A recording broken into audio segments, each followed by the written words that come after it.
14 अगस्त 1947 रात के 12 बजने में कुछ ही पल बचे थे। भारत की धरती पर इतिहास का सबसे बड़ा ऑपरेशन होने वाला था।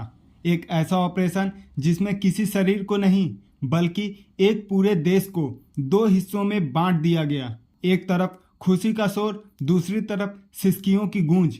एक तरफ आज़ादी के जश्न की रोशनी, दूसरी तरफ बिछड़ते अपनों की अंधेरी यादें। और इसी रात एक नए मुल्क का जन्म हुआ जिसका नाम रखा गया Pakistan.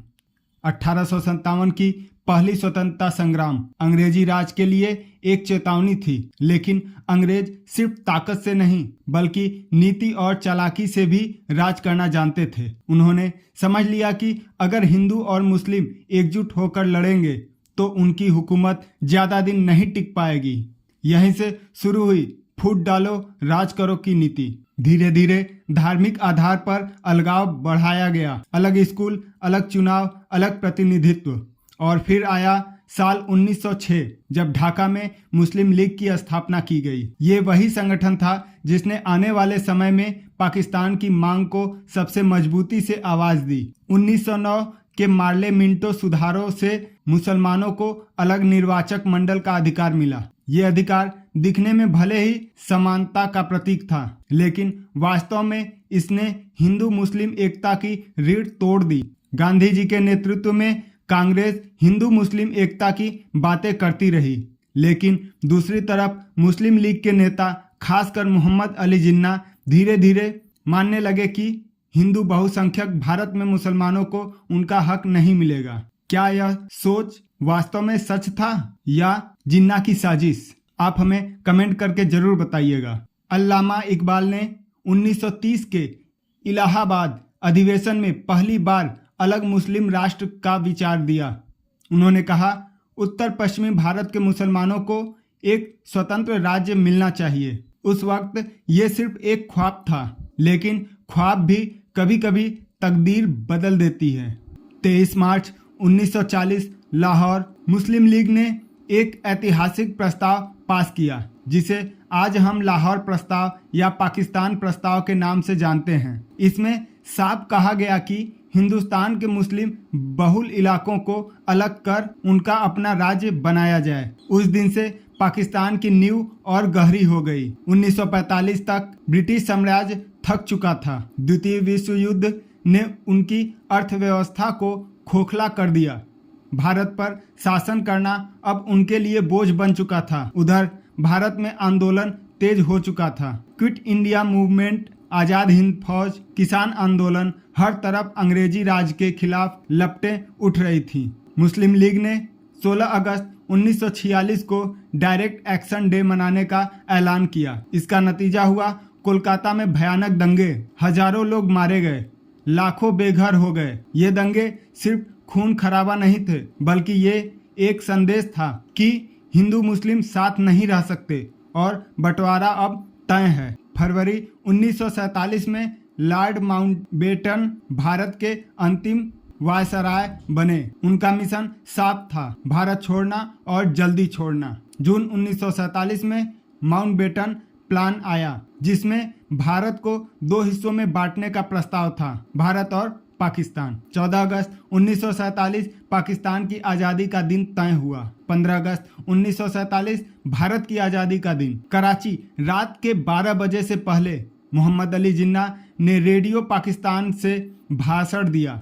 You are now free, you are now save region. लाखों मुसलमानों के लिए ये खुशी का लम्हा था, लेकिन इसके साथ ही विभाजन का दर्द भी शुरू हो चुका था। पंजाब और बंगाल को काट कर दो हिस्सों में बांटा गया। सीमाओं पर अफरा तफरी, ट्रेनें लाशों से भर गई और लाखों लोग अपने घर छोड़कर पलायन करने पर मजबूर हो गए। इस तरह पाकिस्तान का जन्म हुआ, लेकिन ये जन्म साधारण नहीं था। ये खून, आंसू और बलिदानों से लिखा गया एक अध्याय था।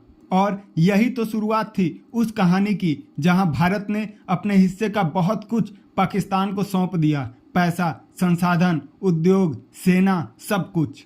लेकिन ये सब कैसे और क्यों दिया गया, अब हम इसे जानेंगे। लोग सोचते हैं कि बंटवारा सिर्फ नेताओं की बैठकों में तय हुआ, लेकिन सच ये है कि इसमें एक जनता की राय का भी खेल खेला गया था। एक ऐसा खेल जिसमें लाखों की तकदीर कुछ हजार वोटों से तय हो गई। जब माउंटबेटन प्लान पेश किया गया तो पंजाब और बंगाल जैसे बड़े प्रांतों को बांटने के लिए ब्रिटिश सरकार ने मतदान का रास्ता अपनाया, लेकिन ये मतदान किसी आम चुनाव जैसा नहीं था। ये था विधानसभा सदस्यों का वोट, यानी जनता ने सीधे वोट नहीं किया, बल्कि प्रांतों की विधानसभाओं के चुने हुए सदस्य तय करते थे कि इनका इलाका भारत में रहेगा या पाकिस्तान में जाएगा। पंजाब में कुल 175 विधानसभा सदस्य थे। हिंदू और सिख बहुल पश्चिमी पंजाब के सदस्य भारत के पक्ष में थे, जबकि मुस्लिम बहुल इलाकों के सदस्य पाकिस्तान के पक्ष में। वोटिंग 23 जून 1947 को हुई। पश्चिम पंजाब पाकिस्तान के पक्ष में और पूर्वी पंजाब भारत के पक्ष में चला गया। बंगाल में कुल 117 सदस्य थे। 20 जून 1947 को वोटिंग हुई। पश्चिम बंगाल भारत में और पूर्वी बंगाल पाकिस्तान में चला गया। सिलहट असम, यहाँ सीधा जनमत संग्रह हुआ। 6-7 जुलाई 1947 को हुए मतदान में अधिकांश लोगों ने पाकिस्तान के पक्ष में वोट दिया और सिलहट को पूर्वी पाकिस्तान, जो कि आगे चल के बांग्लादेश में मिला दिया गया। ये पूरा मतदान ब्रिटिश सरकार के अधीन बाउंड्री कमीशन के तहत हुआ, जिसके अध्यक्ष थे सर सिरिल रेडक्लिफ। रेडक्लिफ एक ब्रिटिश वकील थे जिन्होंने इससे पहले भारत में कभी कदम नहीं रखा था। उन्हें सिर्फ 5 हफ्तों में भारत पाकिस्तान की सीमा खींचने का काम दिया गया। इतिहासकार मानते हैं कि ये समय इतना कम था कि न तो भूगोल समझा जा सकता था, न समाज का ताना बाना, और इसी जल्दबाजी ने लाखों लोगों का खून बहा दिया। अब आगे हम जानेंगे विभाजन का सबसे डरावना चेहरा। वो अगस्त का महीना था। गर्म हवाएं चल रही थी, लेकिन पंजाब की पटरियों पर सिर्फ गर्मी नहीं, मौत दौड़ रही थी। ट्रेनें जो कभी घर लौटने की उम्मीद लेकर चलती थीं, अब सिर्फ लाशें लेकर लौट रही थीं। इतिहासकारों के अनुसार करीब 50 लाख हिंदू और सिख पाकिस्तान से भारत आए। करीब 60 लाख मुसलमान भारत से पाकिस्तान गए, लेकिन ये पलायन शांतिपूर्वक नहीं हुआ। ट्रेनें जिनमें लोग सुरक्षित पहुंचने का सपना लेकर चढ़ते थे, मंजिल पर पहुंचते पहुंचते लाशों के डिब्बे बन चुकी थीं। अमृतसर से लाहौर जाने वाली एक ट्रेन में लगभग 1000 हिंदू और सिख मारे गए। लाहौर से अमृतसर आने वाली ट्रेन में लगभग 1500 मुसलमानों की लाशें मिली। कई जगह ट्रेनें स्टेशन पर खाली आती थीं, लेकिन डिब्बे खून से भरे होते थे। कुल मौतों का अनुमान लगाना मुश्किल था। विभाजन के दौरान और तुरंत बाद हुए दंगों में लगभग 2 लाख से 20 लाख लोगों की मौत हुई। विभिन्न रिपोर्टर के अलग अलग अनुमान। हिंदू, मुसलमान, सिख, किसी धर्म ने इस नरसंहार से बचाव नहीं पाया। लाखों महिलाएं अगवा हुई, बच्चों को मारा गया और गांव पूरी तरह जला दिए गए। ये था बंटवारे का लोकतंत्र, जहां कुछ 100 वोटों ने करोड़ों की तकदीर तय की, और वो तकदीर मौत की ट्रेनों, जलते घरों और बिछड़ते अपनों में बदल गई। लेकिन ये कहानी यही खत्म नहीं होती, क्योंकि इसके बाद भारत ने अपने हिस्से का बहुत कुछ पाकिस्तान को सौंपा। पैसा, सेना, उद्योग, जल। लेकिन इससे पहले हम जानेंगे इन ट्रेन में हुई घटनाओं से पहले क्या हुआ, क्यों ये घटना को अंजाम दिया गया। जब हमने ऑनलाइन इस तथ्य को और खंगालने की कोशिश किए, तब हमें कुछ और अनुमान मिले। विभाजन के दौरान हुए सांप्रदायिक हिंसा और दंगों में लगभग 1 से 2 लाख से लेकर 1 से 2 मिलियन यानी 10 से 20 लाख लोग मारे गए थे। प्रमुख ट्रेन हमले और घटनाओं की विशेषताएं कुछ इस प्रकार थी। अमृतसर ट्रेन नरसंहार 22 सितंबर 1947। दुनिया की सबसे भयावह घटना।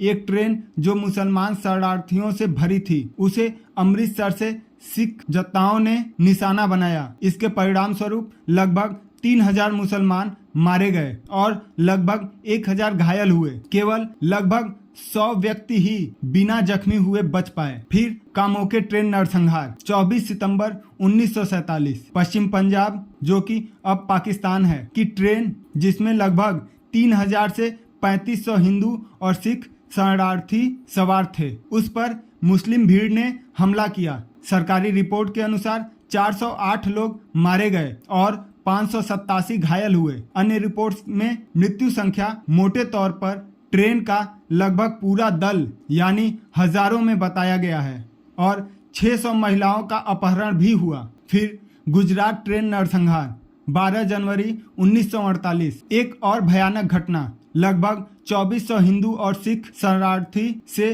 भरी ट्रेन गुजरते पाकिस्तान में सामने आई। पठान उग्रवादियों ने हमला कर लगभग 1300 से 1600 लोगों की हत्या कर दी और लगभग 150 घायल हुए। केवल लगभग 750 लोग ही बच पाए और भारत पहुंचे।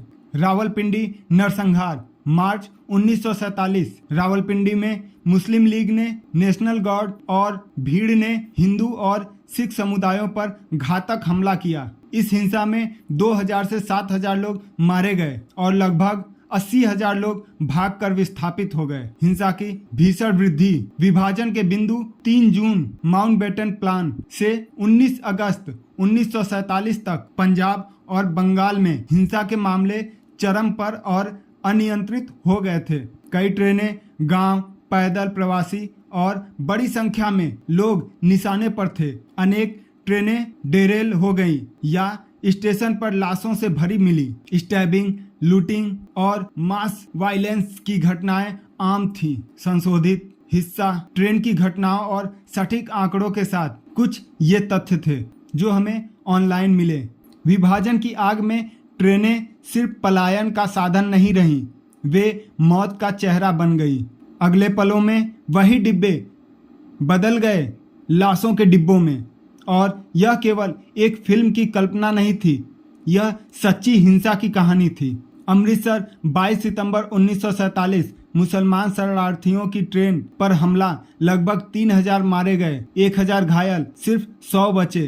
कामोके 24 सितंबर 1947। ट्रेन में 3000 से 3500 हिंदू सिख शरणार्थी, 408 मरे, 587 घायल, लगभग 600 महिलाओं का अपहरण। गुजरात 12 जनवरी 1948। लगभग 2400 शरणार्थियों से भरी ट्रेन में 1300 से 1600 मारे गए, 150 घायल, केवल 750 बचे। रावलपिंडी मार्च 1947। पहले से ही विभाजन की हिंसा की शुरुआत। 2000 से 7000 हिंदू और सिख मारे गए, लगभग 80,000 विस्थापित हुए। देश के बंटवारे ने आतंक और त्रासदी को इतने गहरे स्तर पर लाकर छोड़ा कि अभी तक यादों में बसी इसका दंश नहीं मिटा। ट्रेनें जिन्हें घर लौटने की आशा थी, वे ही कत्लगाह बन गई। क्या वास्तव में ये सारी घटनाएं शुरुआत थी या इन ट्रेन घटनाओं से पहले भी कुछ था? चलिए जानते हैं आगे। उससे पहले आपसे निवेदन करेंगे कि हमारे एनजेयू ब्लॉग चैनल को सब्सक्राइब कर लें और बेल आइकन दबा लें, जिससे आपको आने वाले हर घटनाएं, हर कहानियों के रहस्य जानने का नोटिफिकेशन आपको मिल सके। और यदि आप चाहते हैं कि ये सारी बातें, ये सारे रहस्य आपके दोस्त भी जानें, तो शेयर जरूर करें। और इन सभी घटनाओं पे, हर सवाल पे आपके जो भी राय हैं, आप हमें कमेंट करके ज़रूर बताएं, जिससे हम आने वाले समय में लोगों को बता सकें वो हर बात जो इस वीडियो में अधूरा रह गया हो। अमृतसर ट्रेन नरसंहार 22 सितंबर 1947 को समझने के लिए उससे पहले के महीनों में हुए मुस्लिम हमलों का जिक्र भी जरूरी है, क्योंकि यही वह चिंगारी थी जिसने सिखों और हिंदुओं में बदले की भावना भरी। अमृतसर से पहले की घटनाएं, हिंसा की शुरुआत मुस्लिम पक्ष से कैसे प्रारंभ हुई, विस्तृत में समझते हैं। हिंसा कभी एक तरफ से शुरू नहीं होती, लेकिन 1947 की गर्मियों में पंजाब की जमीन पर जो आग भड़की, उसकी पहली लपटें रावलपिंडी, मुल्तान और पश्चिम पंजाब के गांवों से उठी। ये सारी साजिशें सिर्फ भारत को तोड़ने की थी, जिससे भारत टूट जाए और अलग हो। मार्च 1947 रावलपिंडी नरसंहार। जिले और आसपास के इलाकों में मुस्लिम लीग के, नेशनल गार्ड्स और स्थानीय मुस्लिम भीड़ ने हिंदू और सिख गांवों पर हमला किया। दर्जनों गांव जलाकर राख कर दिए गए। 2000 से 7000 हिंदू और सिख मारे गए महिलाओं के अपहरण, बलात्कार और जबरन धर्म परिवर्तन की घटनाएं बड़े पैमाने पर हुई। लगभग 80,000 हिंदू और सिख विस्थापित होकर शरणार्थी बन गए। ये घटना इतनी भयावह थी कि सिख नेताओं ने खुलेआम कहा, अगर हमारे गांव जलाए गए तो हम भी चुप नहीं बैठेंगे। मई जून 1947 मुल्तान और लाहौर दंगे। जून 1947 में मुल्तान और लाहौर, शेखपुरा जैसे शहरों में मुसलमान भीड़ ने हिंदू और सिख मोहल्लों पर हमला किया, व्यापारिक क्षेत्रों में आग लगाई, मंदिर तोड़े गए और सैकड़ों लोग मारे गए। इन घटनाओं के बाद पंजाब के हिंदू सिख इलाकों में बदले की भावना और गहरी हो गई। भारत पाकिस्तान की सीमाएं तय होते ही पश्चिम पंजाब से भारत आ रहे हिंदू और सिख शरणार्थियों पर लगातार हमले हुए। ये सारी घटना अगस्त 1947 में शुरू हुए। दर्जनों ट्रेनों पर मुसलमान भीड़ ने हमला किया, हजारों की हत्या हुई और महिलाओं का अपहरण किया गया। इन लगातार हमलों की खबरें अमृतसर, लुधियाना और पटियाला तक पहुंची। परिणाम अमृतसर ट्रेन हमला 22 सितंबर 1947। जब अमृतसर के सिखों को खबर मिली कि पाकिस्तान से आने वाली कई ट्रेनों में उनके परिजन मारे गए और सैकड़ों महिलाओं का अपहरण हुआ, तब सिख जत्थों ने बदले की योजना बनाई। इसी बदले की भावना के तहत 22 सितंबर 1947 को मुसलमान शरणार्थियों की ट्रेन पर हमला हुआ, जिसमें करीब 3,000 लोग मारे गए। तो इतिहास सिर्फ इतना नहीं कहता कि सिखों ने ट्रेन पर हमला किया, बल्कि ये कहता है कि उससे पहले महीनों तक मुस्लिम लीग के गुटों और भीड़ ने हिंदू सिखों पर बड़े पैमाने पर नरसंहार किए थे। अमृतसर की घटना उसी सिलसिले का खूनी जवाब थी। 14-15 अगस्त 1947 देश बंट चुका था, लेकिन बंटवारा सिर्फ जमीन का नहीं था। ये बंटवारा था खजानों का, सेनाओं का, रेलों का, फैक्ट्रियों का, यहाँ तक कि नदियों के पानी का भी। और हैरानी की बात ये कि इस खून खराबे के बीच भी भारत ने पाकिस्तान को अपने हिस्से का बहुत कुछ अपने हाथों से सौंप दिया। वित्तीय सहायता 75 करोड़ रुपए का समझौता। विभाजन के समय ब्रिटिश इंडिया के खजाने में लगभग 400 करोड़ रुपए थे। तय हुआ कि पाकिस्तान को इसमें से 17.5% मिलेगा, यानी 75 करोड़ रुपए। पहला किस्त 20 करोड़ रुपए तुरंत पाकिस्तान को दिए गए। दूसरा किस्त 55 करोड़ रुपए भारत ने रोक दिया, क्योंकि उस समय पाकिस्तान पर कश्मीर में कबायली हमलों को समर्थन देने का आरोप था। लेकिन महात्मा गांधी के हस्तक्षेप के बाद जनवरी 1948 में ये पूरी रकम पाकिस्तान को दे दी गई।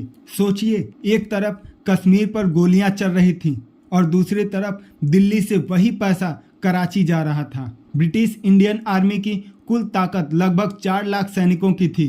तय हुआ कि पाकिस्तान को 30% सेना और 40% आर्मी स्टोर्स दिए जाएंगे। इसमें टैंक, तोप, गाड़ियां, ट्रक, हथियार और गोला बारूद शामिल थे। हैरानी की बात, ये बंटवारा भी चल रही हिंसा और खून खराबे के बीच हुआ। नौसेना और वायुसेना का बंटवारा। रॉयल इंडियन नेवी का 19% हिस्सा पाकिस्तान को दिया गया। इसमें कुछ युद्धपोत, ट्रॉलर, गोला बारूद, जहाज और नौसैनिक अड्डे शामिल थे। रॉयल इंडियन एयरफोर्स का 17.5% हिस्सा पाकिस्तान को मिला, जिसमें कुछ लड़ाकू विमान, प्रशिक्षण विमान और उपकरण भी शामिल थे। प्रशासनिक ढांचा और ऑफिस। भारत के केंद्रीय सरकारी विभागों के फर्नीचर, फाइलें, टाइपराइटर, यहाँ तक कि पंखे और अलमारियां भी बटी। उद्योग और फैक्ट्रियां। ब्रिटिश इंडिया की 3800 से अधिक औद्योगिक इकाइयों में से कई पाकिस्तान को दी गई। हथियार बनाने वाली फैक्ट्रियां, रेलवे वर्कशॉप और कई बड़े कारखाने बंटवारे के तहत ट्रांसफर किए गए। रेलवे का बंटवारा। नॉर्थ वेस्टर्न रेलवे का अधिकांश हिस्सा पाकिस्तान के हिस्से में गया। भारत ने पाकिस्तान को 700 से अधिक लोकोमोटिव इंजन, हजारों रेल डिब्बे और टन भर रेल सामग्री सौंप दी। विभाजन के बाद भी महीनों तक भारतीय इंजनों ने पाकिस्तान में ट्रेनें चलाने में मदद की। नदियों का पानी बटा। सिंधु नदी और उसकी सहायक नदियों झेलम, चेनाब, रावी, सतलुज, ब्यास का बड़ा हिस्सा पाकिस्तान में चला गया। हालांकि औपचारिक जल बंटवारा 1960 में इंडस वाटर टेरिटरी के तहत हुआ, लेकिन 1947 के तुरंत बाद भी भारत ने पानी की आपूर्ति जारी रखी, जिससे पाकिस्तान के खेत सूखने से बच गए। डाक और संचार विभाग। पाकिस्तान के बनने के बाद भी शुरुआती महीनों में भारतीय डाक सेवाएं वहां चलती रहीं। डाक टिकट, टेलीफोन उपकरण और तार व्यवस्था भारत ने पाकिस्तान को दी। ये सब सिर्फ एक कानूनी बंटवारा नहीं था, ये एक राजनीतिक संदेश था कि भारत खून खराबे और युद्ध के बीच भी नए देश को उसका हक देने से पीछे नहीं हटेगा। लेकिन सवाल यह है, क्या पाकिस्तान ने इस मदद का शुक्रिया अदा किया या फिर इस मदद को कमजोरी समझ लिया? इतिहास गवाह है कि बंटवारे के बाद भारत ने सिर्फ जमीन ही नहीं बल्कि अपनी अर्थव्यवस्था, सेना और संसाधनों का बड़ा हिस्सा पाकिस्तान को दिया। लेकिन ये कहानी यहीं खत्म नहीं होती, क्योंकि इस बंटवारे का असली असर आने वाले दशकों में भारत पाकिस्तान के रिश्तों पर साफ दिखा और इस असर को समझना आज भी उतना ही जरूरी है। क्या इतना ही पाकिस्तान को मिलना था या और भी कुछ मिलने वाला था? चलिए इस रहस्य को पूरा जानते हैं। 14 अगस्त 1947 की रात भारत और पाकिस्तान का जन्म हुआ। एक ही मिट्टी के दो टुकड़े, एक तरफ जश्न, दूसरी तरफ लाशों का कारवां।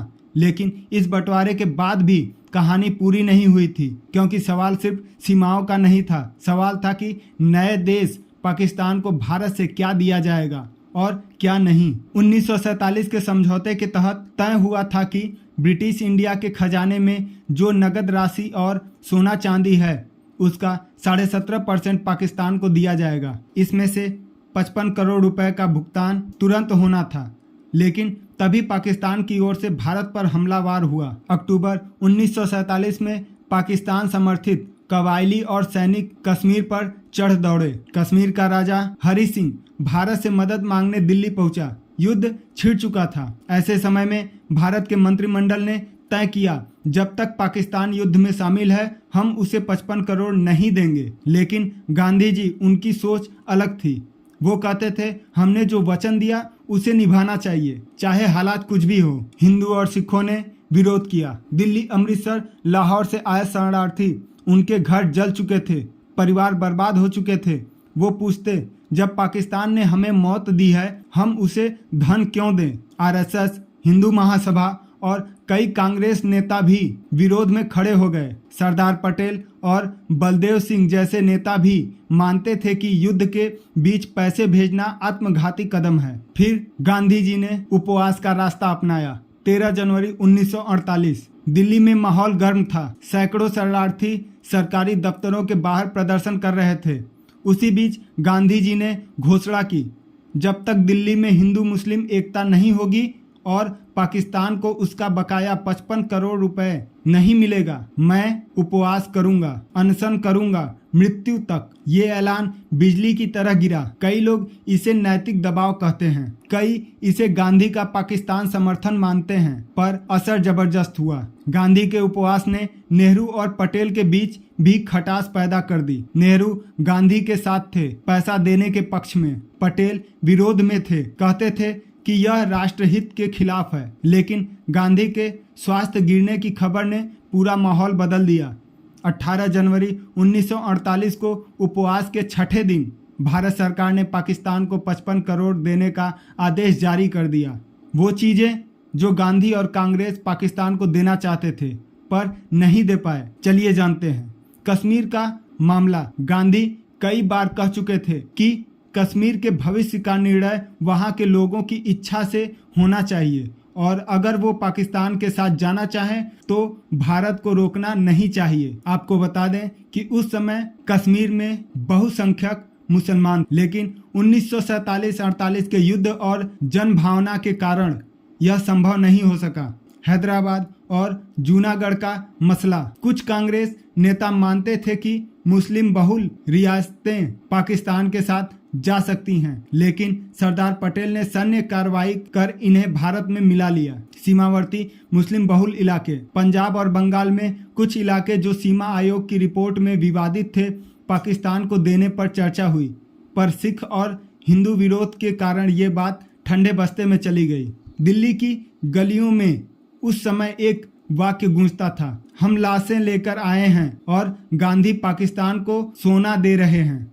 यह भावनात्मक आक्रोश इतना बढ़ा कि 30 जनवरी 1948 को गांधी जी की हत्या करने वाला नाथूराम गोडसे भी अपने बयान में इस मुद्दे का जिक्र करते रहे। अब बात आती है, क्या गांधी सही थे वचन निभाने में या पटेल सही थे युद्ध के बीच धन रोकने में? ये सवाल आज भी इतिहास के पन्नों में गूंजता है और शायद हमेशा गूंजता रहेगा। अब आगे जानते हैं कश्मीर पर पहला हमला। उससे पहले अभी तक चैनल को सब्सक्राइब नहीं किए हैं तो सब्सक्राइब कर लीजिए, और आपको यह सारी घटनाएं जानना जरूरी लगी हो तो एक लाइक अवश्य करें। बंटवारे का जख्म और कश्मीर का सवाल। 1947 का अगस्त भारत और पाकिस्तान बन चुके थे, लेकिन हिमालय की गोंद में बसा जम्मू कश्मीर अभी भी फैसला नहीं कर पाया था पाकिस्तान या भारत। राजा हरि सिंह एक डोगरा हिंदू शासक, लेकिन प्रजा में मुस्लिम बहुसंख्यक। उनका सपना था कि वो स्वतंत्र रहें, न भारत में जाएं न पाकिस्तान में। पर पाकिस्तान ने एक चाल चली, ऑपरेशन गुलमर्ग। सितंबर 1947 में पाकिस्तान के नेताओं और सेना ने एक गुप्त योजना बनाई, ऑपरेशन गुलमर्ग। मकसद कश्मीर में कबायली लड़ाके भेजकर राजा को डराना और रियासत पर कब्जा करना। 22 अक्टूबर 1947 की सुबह हजारों पश्तून कबायली पाकिस्तानी सेना के अफसरों के नेतृत्व में कश्मीर की सीमा लांघ गए। उनके हाथों में तलवारें, बंदूकें और आंखों में लूट का लालच। 24 अक्टूबर को ये भीड़ बारामूला पहुंची, पर सैनिकों की जगह उन्होंने अस्पताल, चर्च और घरों पर हमला किया। यूरोपीय नन, डॉक्टर और सैकड़ों निर्दोष कश्मीरी मारे गए। कई महिलाएं अगवा की गईं। ये हत्या और लूट का ऐसा तांडव था जिससे राजा हरि सिंह समझ गए, अब तटस्थ रहना मौत को बुलाना है। 26 अक्टूबर 1947 की रात राजा हरि सिंह ने भारत को संदेश भेजा, हम भारत में शामिल होने को तैयार हैं, बस हमें बचा लो। अगले ही दिन 26 अक्टूबर को उन्होंने इंस्ट्रूमेंट ऑफ एसोसिएशन पर हस्ताक्षर कर दिए। कश्मीर अब आधिकारिक रूप से भारत का हिस्सा बन चुका था। 27 अक्टूबर सुबह 6 बजे दिल्ली से भारतीय वायुसेना के डकोटा विमान पहली टुकड़ी लेकर श्रीनगर हवाई अड्डे पर उतरे। हवाई पट्टी को बचाना पहली प्राथमिकता थी, क्योंकि अगर यह हाथ से निकल जाता तो पूरी घाटी पाकिस्तान के कब्जे में होती। भारतीय सैनिक सीधे मोर्चे पर उतरे, कभी सड़क पर कभी पहाड़ों पर। 8 नवंबर 1947 भारतीय सेना ने बडगाम में कबायलियों को रोका। 13 नवंबर भारतीयों ने उड़ी पर कब्जा किया। नवंबर दिसंबर भारी बर्फबारी शुरू हुई, लेकिन दोनों तरफ से हमले जारी रहे। युद्ध का राजनीतिक मोड़। बात संयुक्त राष्ट्र में पहुंची। जनवरी 1948 पाकिस्तान को उम्मीद थी कि भारत अंतर्राष्ट्रीय दबाव में आएगा। नेहरू युद्ध लंबा खींचने से चिंतित थे और 1 जनवरी 1948 को मामला संयुक्त राष्ट्र में ले गए। ये फैसला कई लोगों को नागवार गुजरा। सरदार पटेल मानते थे कि अगर सेना को खुली छूट मिलती तो पूरा पाकिस्तान, ऑक्युपाइड कश्मीर यानी पीओके वापस लिया जा सकता था। लेकिन 1 जनवरी 1949 यूएन के दबाव में युद्ध विराम लागू हुआ, पर सीमा वहीं रुक गई। एक हिस्सा भारत के पास, एक पाकिस्तान के कब्जे में। आज जिसे हम LOC लाइन ऑफ कंट्रोल कहते हैं, वो इसी अधूरे युद्ध की देन है। कश्मीर की ये पहली लड़ाई सिर्फ गोलियों से नहीं बल्कि राजनीतिक फैसलों से भी लड़ी गई। सवाल आज भी है, अगर मामला यूएन में न जाता तो क्या पूरा कश्मीर भारत के पास होता, या इतिहास फिर भी यही कहानी लिखता। आगे इस वीडियो में किसने पाकिस्तान बनाने में कितना सपोर्ट किया, उन वोटों पे हम समझने का प्रयास करेंगे। पाकिस्तान बनाने के लिए वोट प्रतिशत पूर्ण रूप से उपलब्ध नहीं है, लेकिन कुछ आंकड़ों से यह अंदाजा लगाया गया कि मुस्लिम लीग ने मुस्लिम आरक्षित सीटों में लगभग 87 सीटें जीती। आप समझ सकते हैं कि यह वही मुस्लिम लीग है जिसने कि पाकिस्तान बनाने के लिए पूर्ण जोर दिया था, जिसका नेतृत्व जिन्ना कर रहे थे। और लगभग 7.2 मिलियन मुस्लिम भारत से पाकिस्तान गए, जो विभाजन से पहले ब्रिटिश भारत में मुस्लिमों का लगभग 8% रहा। अब सोचिए 87% सीटें जीतने वाली पार्टी, और उसने पाकिस्तान को अलग करवाया। लेकिन जिन्होंने इतने वोट देकर उसे जिताया वो पूरी तरीके से यहाँ से गए भी नहीं, सिर्फ 8% ही गए। अगर आपको जाना नहीं था तो आपने वोट क्यों किया? अगर आप वोट नहीं किए होते तो आज भारत के 2 टुकड़े नहीं हुए होते। पाकिस्तान जाने वाले ये 8% ही यदि मुस्लिम लीग को समर्थन दिए होते तो मुस्लिम लीग हार गया होता और बंटवारा रुक जाता। पर ये एक सोची समझी साजिश थी जिसका शिकार हमारा देश हुआ। वहीं दूसरी तरफ बात करें पश्चिमी पाकिस्तान में अल्पसंख्यक यानी कि हिंदू, जो कि 20.7% से 1.7% हो गई। यह हिंसा का प्रभाव दर्शाता है। आप सोच सकते हैं कि जहां पे 20% प्लस हिंदू थे और बहुसंख्यक में वहां पे मुस्लिम थे, वहां इन पे ऐसी बर्बरता की गई कि यह 20 से 1.7% पे आ गए। आज के हमारे इस वीडियो में दी गई जानकारी आपको कैसी लगी, आप हमें कमेंट करके जरूर बताइएगा। यदि आपकी आत्मा को झकझोर दिया हो तो जय सनातन और जय हिंद के कमेंट जरूर कीजिएगा। धन्यवाद।